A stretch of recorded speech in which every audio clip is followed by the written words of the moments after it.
might be going through a lot of things, but you can do this. Welcome into the Bears and Lions podcast. I'm your host, Kyle Vaught, and this is the podcast where we challenge our present by viewing our past. I'm a firm believer that our greatest future will always lie within the correct view of our past, because when we actually look at our past with the correct perspective, we will see that we are stronger than we know, that everything that we've gone through has uniquely prepared us to step into the future with ferocity and joy. And the things that are stressing us out right now in the present, guess what? We have been prepared for it. And in today's conversation, I want to break down the story of David versus Goliath. We're going to dive into a little bit of Bears and Lions and the meaning behind the name of this podcast, but specifically, I want to break down the story of David versus Goliath to help you identify the Goliaths in your life and recognize what is just absolutely in your face right now that's defying everything about your existence. And you're just trying to figure out, if I could just take this down, I feel like my future would be better. I feel like my present would be better. And this is what I'm facing right now. Because by the end of this conversation, you might just see that what you're facing right now could be a bear or a lion. So let's get into it. I cannot wait to have this conversation. I've been thinking about it for a while. And in the process of it, I also want to challenge you. Okay, there's going to be a lot of scripture reading, and I'm going to share the story accurately. Now, David is an actual historical figure. That is something that's accurate. So if you don't believe in the Bible, if you don't believe in God or anything like that, that's okay. Just join along for the story, because this is a historical story, and it is something that is not just a fictitious idea of what we're looking at. This is something that actually happened and took place. And I think it's really important because there are so many lessons in this story of 1 Samuel 17. And again, I've said this before on this podcast. I myself have a deep faith, and it's something that's just simply about me that I cannot deny. And it's also something I can't share about my life or share about stories in my life without sharing about my faith. And so if you do hold a regard on a simple idea of faith, or if you don't like the fact that I believe, please understand, tune out if you want to, listen if you want to. I'm not coming with an agenda of trying to get you to believe the Bible. I am just simply sharing a story that I think is beneficial to everybody. So if you don't want to listen to it, I completely respect it. I hope that you will, and I hope that you'll glean something from it. So first things first, when people look at David versus Goliath, I think the most common time I ever hear, oh, it's David versus Goliath, other than the movie Dodgeball, because they reference it in Dodgeball with Globo Jim versus Average Joe's. Shout out to one of the best sports stories of all time. But most people will reference the story of David versus Goliath in sports because it's usually the little guy versus the big guy. And I think that some people will use David versus Goliath in their life, and they'll kind of use it out of context, in the sense that maybe that's not exactly the best way of describing it, because they'll say, yes, I'm the little guy, they're the big guy, and so it's David versus Goliath, because that's what we know. But there's parts of it that you have to understand the story in general to actually learn the lessons from it. So we're going to break down the challenger, the ask, and then number 3, facing your giant, because it's actually split into 3 different parts. And if we jump into 1 Samuel 17, 4 through 11, this is where the challenger shows up. Goliath, it says, then Goliath, a Philistine champion from Gath, came out of the Philistine camps, or the Philistine ranks, to face the forces of Israel. He was over 9 feet tall. He wore a bronze helmet, and his bronze coat of mail weighed 125 pounds. He's a big guy. He also wore a bronze leg armor and carried a bronze javelin on his shoulder. The shaft of the spear was as heavy and as thick as a weaver's beam, tipped with an iron spearhead that weighed 15 pounds. This was a very heavy weapon, right? And they go through detail in this to describe this was a big man with a big weapon. I mean, you think of like the Mountain from Game of Thrones. I mean, he's just a big man with a big weapon. His armor bearer walked ahead of him carrying a shield. So like all the armor bearer could actually carry was a shield. Goliath stood and shouted a taunt across to the Israelites. Why are you all coming out to fight? He called I am the Philistine champion, but you are only the servants of Saul, who is the king of Israel at the time. Choose one man to come down here and fight me. If he kills me, then we will be your slaves. But if I kill him, then you will be our slaves. I defy the armies of Israel today. Send a man who will fight me. When Saul, the king, and the Israelites heard this, they were terrified and deeply shaken. Now, this was very like, if you've seen the movie Troy, this is very Troy-esque in where they got that idea as well, where like Achilles, right at the beginning of the movie, is like, you face our champion, and whichever champion wins, that's who's going to win the battle. That way, there's not a lot of bloodshed. It's actually a pretty good way of like diminishing the bloodshed. It's like, instead of going to war and losing thousands of people, let's just your best guy versus our best guy, and whoever wins. And that's the end of that, which is kind of brilliant to diminish the violence. But here's the deal. So Goliath is the challenger, and David is the shepherd, and his dad is like, look, your brothers are in the Israelite army. Go take this cheese and bread to your brothers and report back. And so David's this young shepherd, and he goes to the battlefield bringing his brothers basically food, rations. And when David hears this, this isn't like Goliath was at David's front door, knocking at David's front door saying, hey, David, come out to fight me. This was something out of David's scope of normal life. And I think that that's our first lesson, is when you're actually facing a giant of any kind, it is not something that you are dealing with naturally throughout your life. That would be a bear and a lion. As a shepherd, David faced bears and lions, and they came and took a sheep, right? You were doing your job. David was doing his job, and it would come into David's life and try to disrupt that. That is a bear and a lion. That is why we named this podcast Bears and Lions. That's why I named this podcast Bears and Lions, is because your normal day-to-day, what you would consider, oh, I'm facing this hard thing, that is a bear and a lion. That's something that comes into your world and tries to disrupt you and your thoughts and everything else.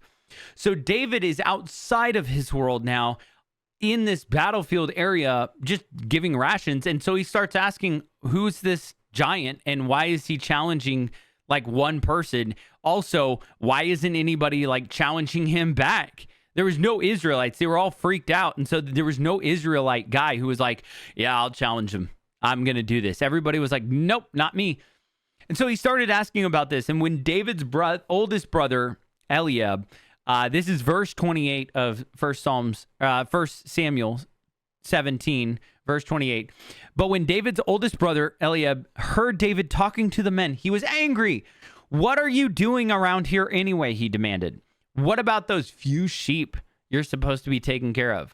I know about your pride and deceit. You just want to see the battle. What have I done now? David replied. I was only asking a question. He walked over to some others and asked them the same thing and received the same answer. Then David's question was reported to King Saul, and the king sent for him. So essentially, David's asking normal questions like, okay, what happens if a guy actually kills Goliath? Like, what happens in this case? It's interesting because the people who are closest to you will start to be upset when you go out of your realm. When you expand outside of your normal day-to-day and you say, look, I've faced this, and this. I think I'm ready to expand out.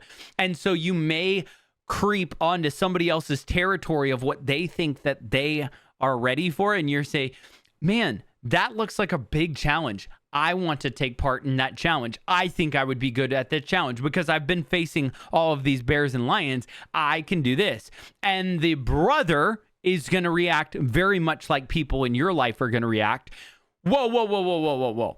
You're not prepared for this. I know you're in this for the glory, and you're not going to be able to succeed.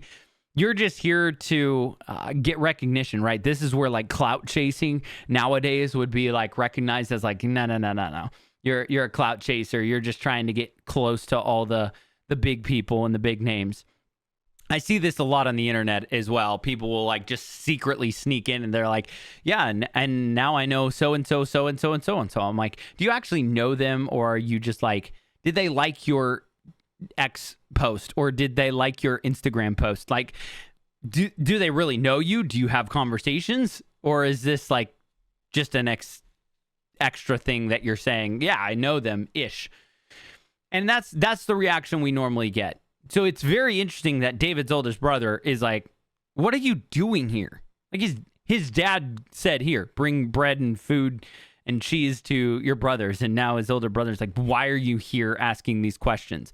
And I think it's a testament to David, and his brothers knew who David was. David was probably somebody who never backed down from a fight, who was the youngest and was always in a position of, they're not going to pick me, so I'm just going to fight for it.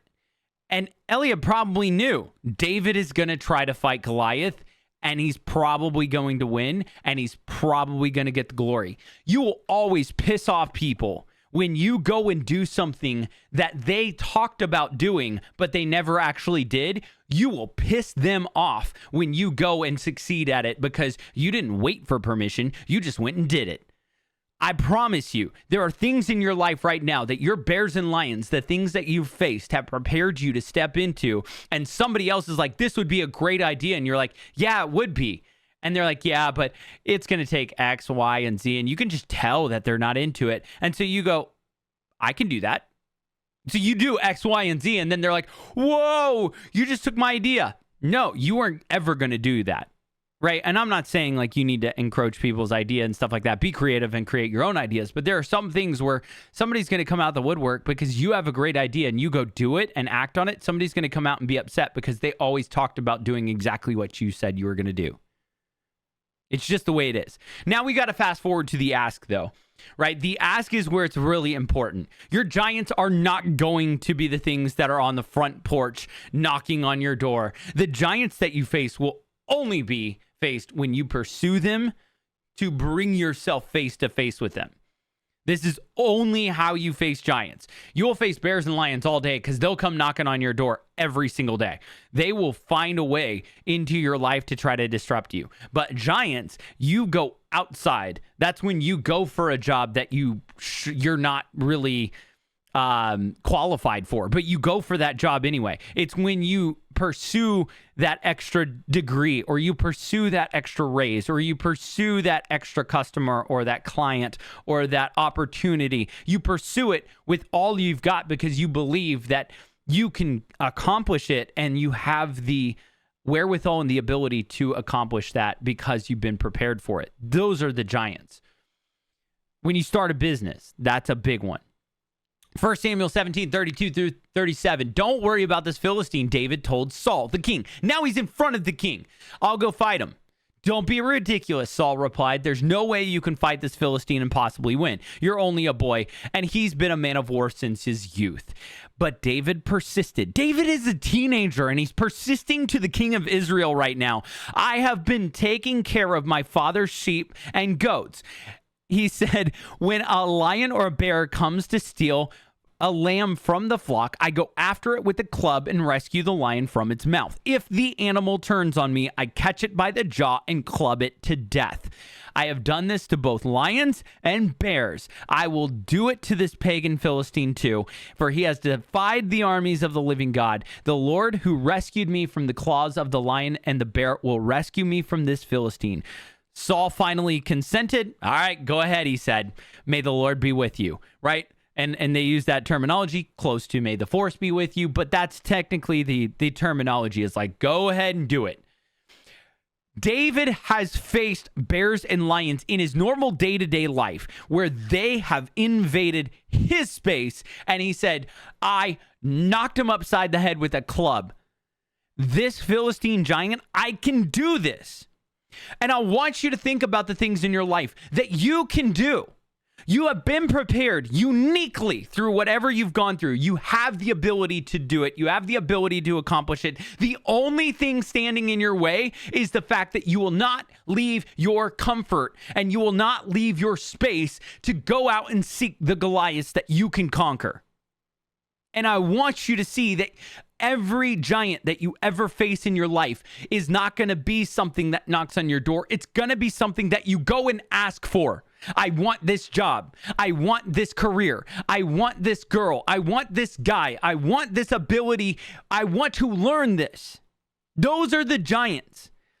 And the only way that you are ever going to be face to face with those giants is if you actually step out of your comfort zone, change your momentum, and move into the battlefield. And I think a lot of people don't like to do that. They like to be comfortable. They like to be, in their area. Yeah, I'm in a dead-end job, but I have a bunch of friends here and we're all chilling and we don't really do anything to grow our career, but we have a lot of good times. And I know that's hard to hear. It's hard for me because I've been in that same spot and I've had to adjust and I've had to learn the hard way. And I've wasted so many years of my life. And if I can do anything, I hope I can inspire you to not waste time. You are ready to step into your future. It is up to you to step into your future. I cannot make you. I cannot say it any other way. I simply can tell you this is what I wish I had done at a younger age. Now, timing is everything, and I will believe in that timing. I'm very thankful for the opportunities I've had in my life, and I'm thankful to be exactly where I am right now. There's a lot going on in my life, and I can't wait to share more with you over time. But now we've been through the challenger, we've been through the ask, now we've got to face the giant. How do you face your giant? You will not be victorious over your giants in your life unless you know how to meet them with your strengths and not their strength. You have to be able to recognize exactly what you bring to the table. So when you ask, can I take this giant down? Can I start this business? Can I marry this woman? Can I marry this guy? Can I grow in this opportunity? You need to know what you bring to the table. 1 Samuel 17:40. So this is David, he picked up 5 smooth stones from a stream and put them in his shepherd's bag. Then, armed only with his shepherd's staff and a sling, he started across the valley to fight the Philistine. Think about this. This is a shepherd. This is a young shepherd boy. And he said, I will not fight with a sword. I will fight with what I am good at. So many people try to fight with everybody else's weapons, whether it's social media, whether it's charisma, maybe it's swagger, whatever it might be. Find your strength and go to battle with that. You will be so successful if you simply stop trying to do what everybody else is doing. 1 Samuel 17:48. As Goliath moved closer to attack, David quickly ran out to meet them. Reaching into his shepherd's bag and taking out a stone, he hurled it with his sling and it hit the Philistine in the forehead. The stone sank in and Goliath stumbled and fell face down on the ground. I hope you understand, whether you believe in God or not, I don't care. But the power of this story is the fact that David fought a giant with his strength, not based on Goliath's strength, on his strength. He said, I know what I bring to the table. I can hit him with a stone from however far away I need, and I am accurate, and I am going to absolutely wreck him. So David triumphed over the Philistine with only a sling and a stone, for he had no sword. Then David ran over and pulled Goliath's sword from its sheath, and David used it to kill him and cut off his head. I want you to understand, everything in your life is always going to lead you to big moments, but you are probably facing a bear and a lion. So don't try to run from them, learn from them. I promise you, it's tough right now, and I'm so sorry. You might be going through a lot of things, but you can do this. I know you can. And every step along the way, it's going to prepare you for that giant coming ahead. And eventually you're going to get to this point where you're going to say, I can step out of my comfort zone. I'm stronger than I know. And I am going to take down the Goliaths and the giants in my life because I'm going to seek them out. We are no longer the hunted. We are the hunters. And that is what successful people do. And that is what I want to call you to do, because I truly believe that every single one of us has the ability. We just have to see it from everything we've gone through and accurately look at our past, challenging our present to step with every single bit of purpose that we have so that we will walk into our future with ferocity and joy. That is going to do it for this conversation. I'm so thankful for each and every one of you. You can follow me on X at Kyle Vaught, or you can find me on YouTube as well. If you are watching on YouTube, make sure that you like and subscribe. Find the podcast on Apple Podcasts as well as Spotify, Bears and Lions Podcast. You can also find me on Instagram at Kyle_Vaught. That's V as in Victor, ATT is my last name. I appreciate each and every one of you. I can't wait to tell you more about what's going on in my life later on this week. Remember to give grace, show love, and as always, stay stellar. Peace.